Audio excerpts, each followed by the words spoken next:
action pack for you today. Update on how the new KK1000 is doing. I've got a new tool to clean out my filter system. I've had no idea how to put some warm air into this filter box again for free. And look at me, my new Lugo stuff. Welcome back to Koi Pond Lifestyle.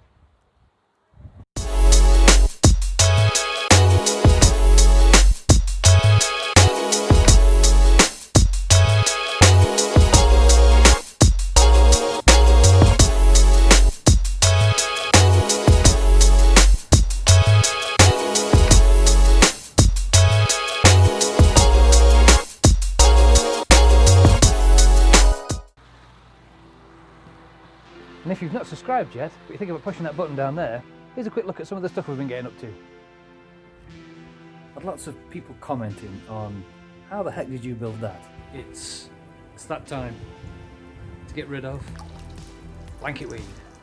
Okay, so what I've done now, I've just isolated the pond from the filter system. Let's talk clay. So I thought doing this instead of the Mediclay so we can compare. Okay folks, it's that time of day, early morning feed time. However, yummy fish food is looking a bit low.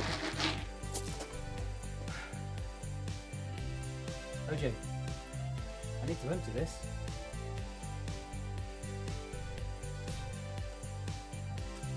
Right, so we're going to look at the frame under it. Okay, there we have it folks, look at that. Okay, simple light placed on top of the aquarium. Okay, aquarium is empty. Just keep lifting it off, getting it clean.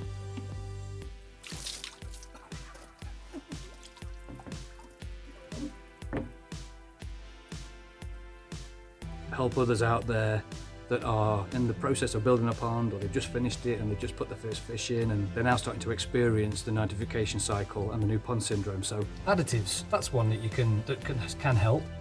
But again, these two and these two are the most dangerous to fish. You've got to try to get through the cycle to get these done. Okay, now I've got the frame a bit cleaner, I can kind of give you a better idea of how it was made. So yeah, another reason I've gone for this camera is wireless, no wires. So let's talk food again. If you've ever been to Stoke, and I know some of you Stokies watch this, I just want to introduce everybody to the oat cake. That's not a cake, Andy, that's wrap. Don't be saying that round here. So if I did it all again, what would I do different? So the new pond syndrome doesn't take as long, because otherwise it will take forever. My pond is 12 months old. Okay, next fish. Tenchu. I'm starting. Tencho. Tan. The Tencho Kohaku. Had the fish flashing around. Yeah, microscope time again. Pond windows. What a fantastic idea. So how did I fit it? We've had pond covers going on, we've had fish flashing, fish scraping, microscope use, some ideas coming up for next year, my final piece of polycarbonate, the bit I was missing. Okay, your faithful test kit's come out. The AW52-39 air blower. By the way, those AW52-39, that's just my initials, and one of those numbers is my age, and the other number is how many holes I put in it. Anyway.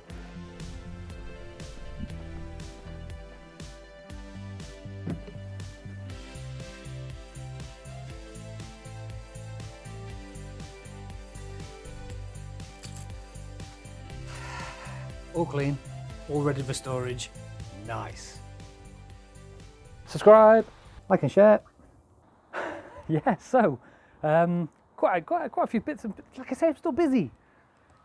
Everywhere, loads of people saying, "Oh, I'll tell you what things is a problem at the moment. Light. By the time I finish work, it's dark, gone. That's why I'm doing so much stuff in the garage. You're seeing all my work and me drilling and me cutting and stuff done in the garage because it is dark too early.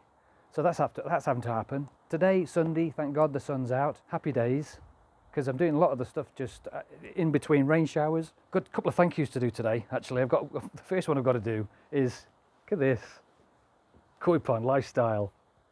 New logo stuff. Telford Koi Pond. I was watching his videos. He's a new channel. Have a look at it, see what he's doing. He's a new channel. He's just rebuilding a pond. I think he used to have a pond before. I think he said he had a pond before and he was just doing another one. But anyway, he's got loads of stuff coming in.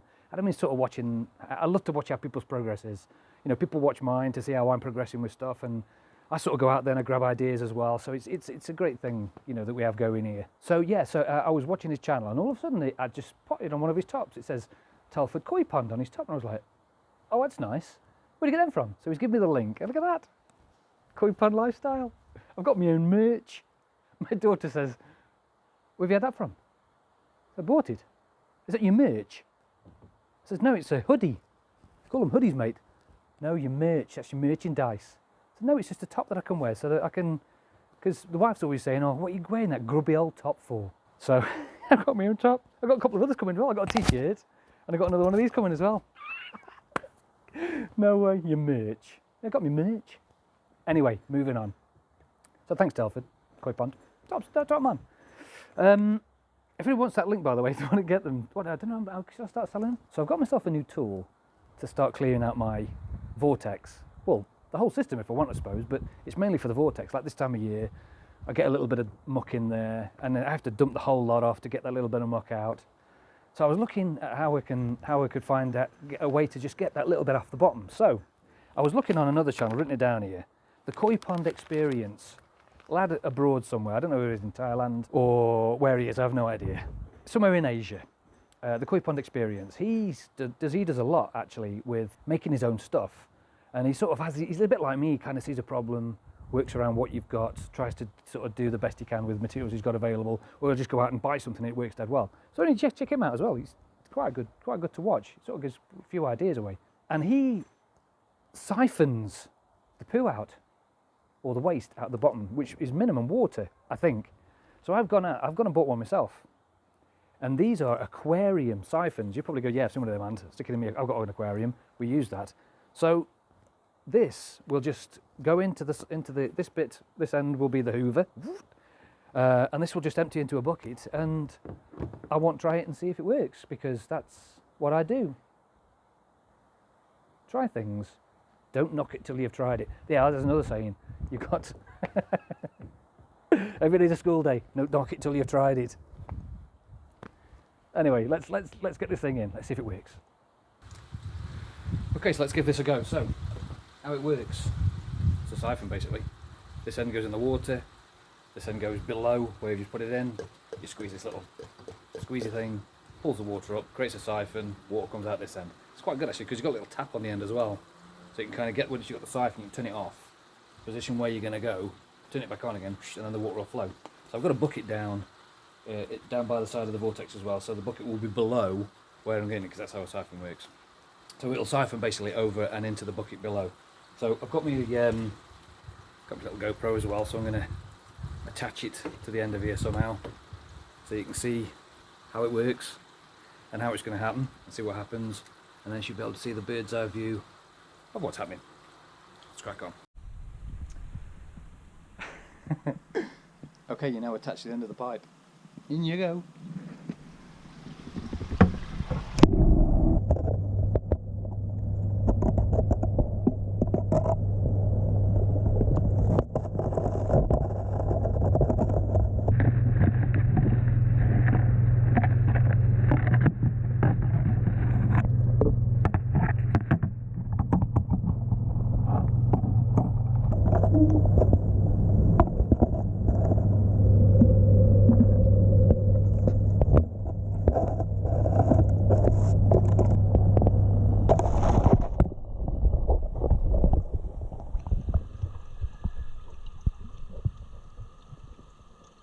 I'm impressed.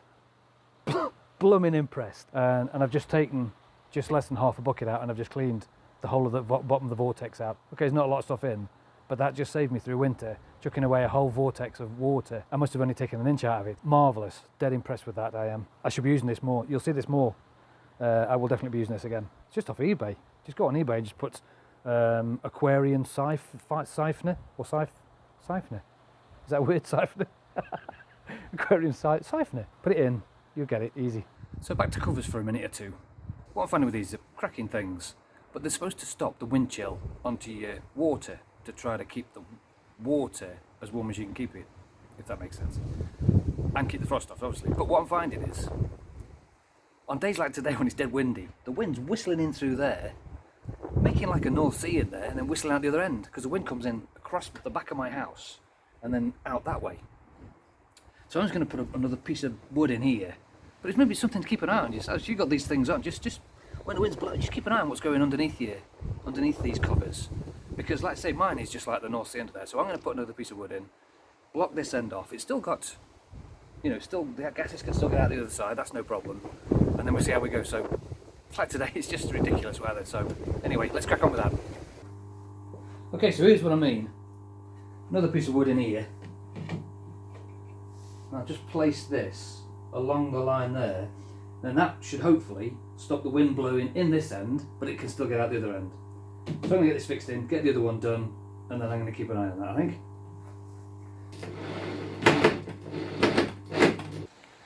Right, just taking those covers off to put the new ends in.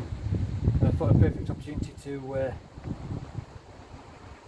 give my window a clean. Now a lot of people on the sites are saying, how do you clean your windows?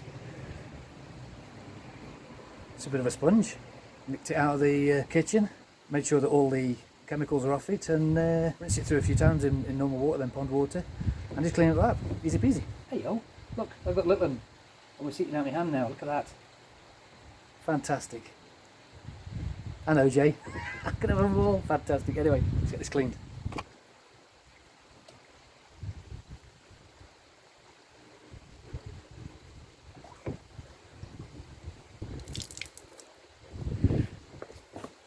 I'll tell you what this blooming water's cold. Flipping Nora. Anyway, look at that. Like, you know, it takes you about 30 seconds to a minute to clean it. I'm going to get some food for the fish as well, because they seem to be wanting to come up with some food. It's only 10 degrees still. Let's get these guys some food. Quick, while the rain stopped, I've got the drill out. I've got the big drill piece. I've got my filter bay covers open. Can only mean one thing. I've had an idea. In fact, this was an idea that was brought up on the channel. So this is a channel member's idea that I'm putting into practice. So the comment was, you might remember this. Yeah, that heater. I still get stick about the heater now. I don't mind. Anyway, that now sits in the garage. In fact, to be honest, we put it in the house the other day and then put it back in the garage. But, so yeah, the idea with that heater then was to try to maintain a temperature inside my filter system. I've been watching the temperature of the filter system because I've got a little temperature gauge in there that I can keep an eye on. I'm watching the temperature in here and equalising with the outside temperature, and that's been hovering sort of 9 degrees, obviously lower at night. So the idea with the heater back then was to put some temperature into here to try to raise the temperature a little bit in the filter system and make it a little bit warmer in there, because I'm not going to heat my pond, that's too expensive. So just 3 ways of doing it. Now the suggestion was that if my filter system backs onto my garage, which is this structure behind me, is if I could equalise the temperature in there to the temperature in here. So I've been keeping an eye on the garage temperature. The garage temperature is between sort of 12 and 14 degrees now. So I have heating in there because we dry clothes and whatever in there, and I work in the garage as well. So I put heating in the garage, and sometimes the garage can be up to 20 degrees. So because I don't want to do massive fluctual changes in the pond temperature by trying to get it straight into the pond, why not just heat the bay here and put some of that temperature from inside the garage into the filter bay and do whatever it wants to do. So how are we going to do that? So the suggestion from our channel member was to take a brick out of the garage wall and put in an air brick, one of these little plastic air brick things, to put this in, and then this would allow the temperature inside the garage to equalise with the temperature in the filter box. So that's the theory. So that's what I'm going to have a go at. This should make interesting viewing. Wife said, what if the garage falls down? Mate, I'm only taking 1 brick out. But anyway, we'll see what happens. So I'm going to take this brick out, put this, I'll tell you what I've also got as well, because the garage can be quite cool in the summer, which is not what I want in here. I want as much temperature in here as possible because I want the temperature in the pond. So I've got a little shutter thingy as well to close it off. So let's get this thing brick drilled out. I can always stick it back in again if it doesn't work, I think. Do I do sticky brick in? Anyway, I can always put it back in, I suppose, afterwards. So let's get this on, get it working, and then we can monitor the temperature, see what happens. This will go in there like thus, providing air from the garage into the pond area. I'm going to put some insulation over that corner as well, so that's insulated off, but it's not sealed. It won't be a sealed unit, there'll still be air, it can still breathe. So anyway, let's get some drilling done, see what happens, eh? Every day's a school day. I'm sure you've heard me say that before. So let's see how we take bricks out of walls, eh? Let's go, here we go.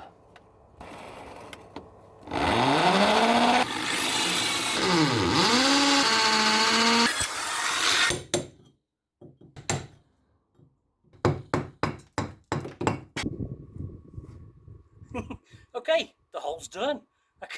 I could just imagine all the builders watching this going, what the hell are you doing? Oh dear. Anyway, let's crack on. It's important stuff.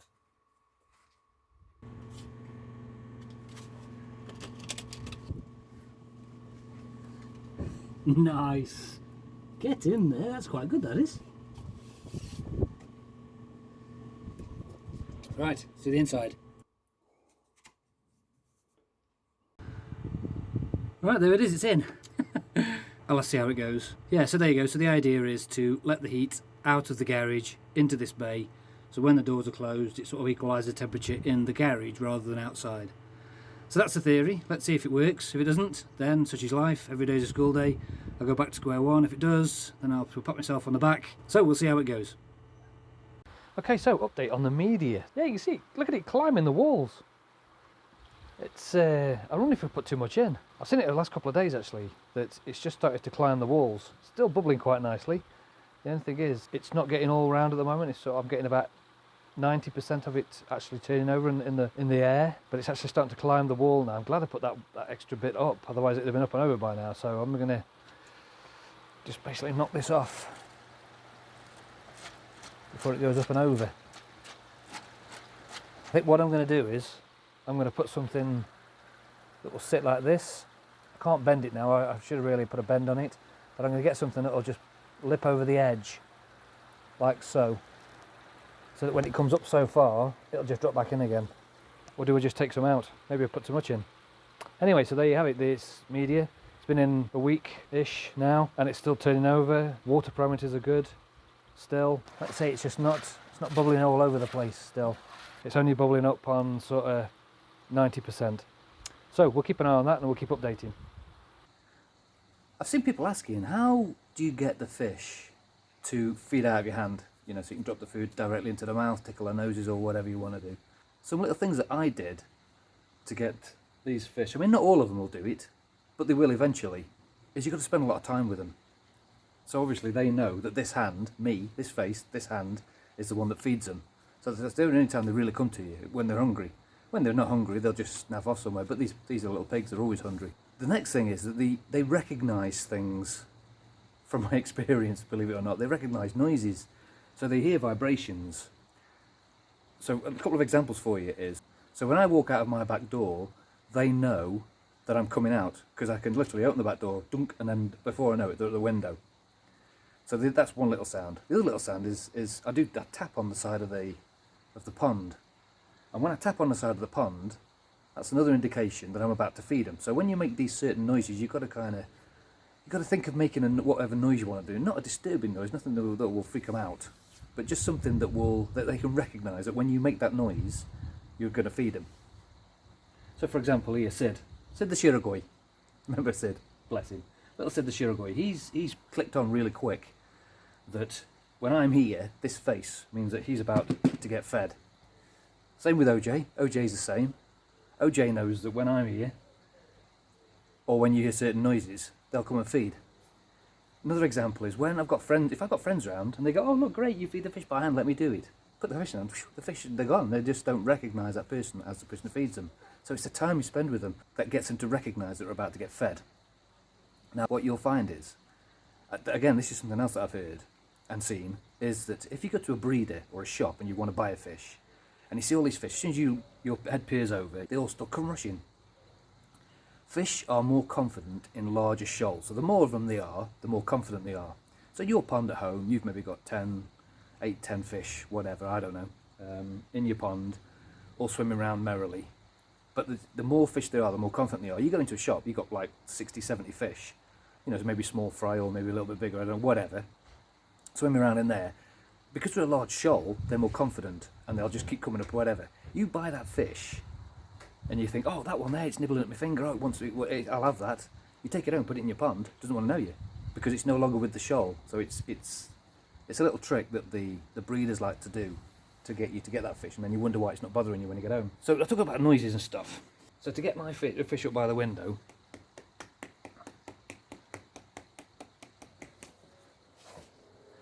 and all of a sudden, the fish start arriving at the window. See, they're all here now. OJ's here. And they just now know that these noises and sounds I'm making. Hey, OJ. I can literally put food into their mouths. Where's Sid? Come on, Sid.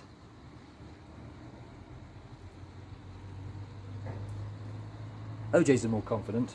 I mean, even some of the goldfish that are a bit skitty. You've always find goldfish are very skitty. And good luck with them, because I've not sussed a goldfish yet. But yeah, a lot of these fish, and it's only until you fed them.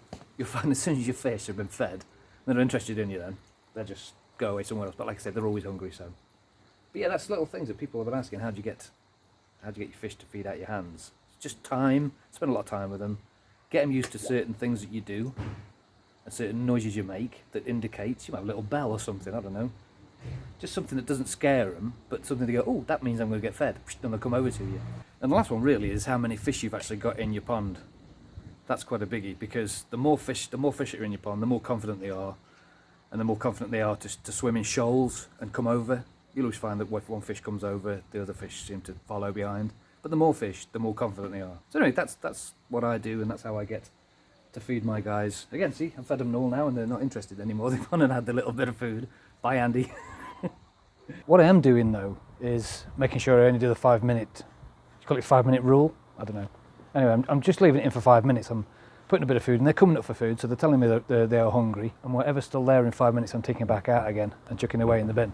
I think the covers that I've put on the pond, and now I've put the little side thing on as well to stop the wind blowing in that end. It blows out, sorry, that end, and blows out the back end instead. I think they're working because I'm sort of keeping a temperature of about 10 degrees. Now I've put that air brake in the garage, that's equalising a little bit, and I'm finding that the temperature's stabilising about 10 or 12 degrees in the filter box as well. Plus I've got the warm air blowing out the garage in through the media, so I'm trying to keep that level of 10 degrees, between 9 and 10 degrees, which would be ace. If I could keep that through the winter, I'll be dead impressed, because, you know, I've always been very aware that you've got to try to not do too many drastic changes in temperature for the fish, because they don't like that. You've got to try to get so if you ever heated it, if I ever heated this, I'd just keep it at 8 degrees. So it was a continual 8 degrees, or 9 degrees or whatever. You can get blown away in a minute. So I'm trying to keep a constant temperature, and at the moment I'm keeping it around 10 degrees through what I'm doing from picking out the free warm air out of the garage and putting it into the filter system. So that seems to be working quite well. We'll keep seeing how it's going. Still dead chuff with the media. It's still bubbling away quite nicely. I'm not going to see much change in that. I'll see more change when the weather warms up a little bit, and then we see the beneficial bacteria start growing on it. But I wanted to get it in this time of year. It's now November, so that it will be ready and it'll be dealing with itself when the warmer weather comes in next spring. I haven't got to stop putting it in and worrying about it maturing. It'll mature when it will mature. That's just nature. I will be helping it along with a couple of pond bombs because I've got them in the garage, and I don't want to waste them. I know people say they're a waste of money. And I did sort of find some in the bottom of the pond a couple of times that have been in there for weeks, and there were just little bit remnants left. So I will be using those last 2 pond bombs and putting them in. Right, there it is. Locked off that now. So now the wind can't blow in here, but it can still get out the other end. So, I don't know, just something to keep an eye on, I suppose. Okay, that's it folks. Unfortunately, this is the end of the video. Thanks very much for watching. This was Koi Pond Lifestyle.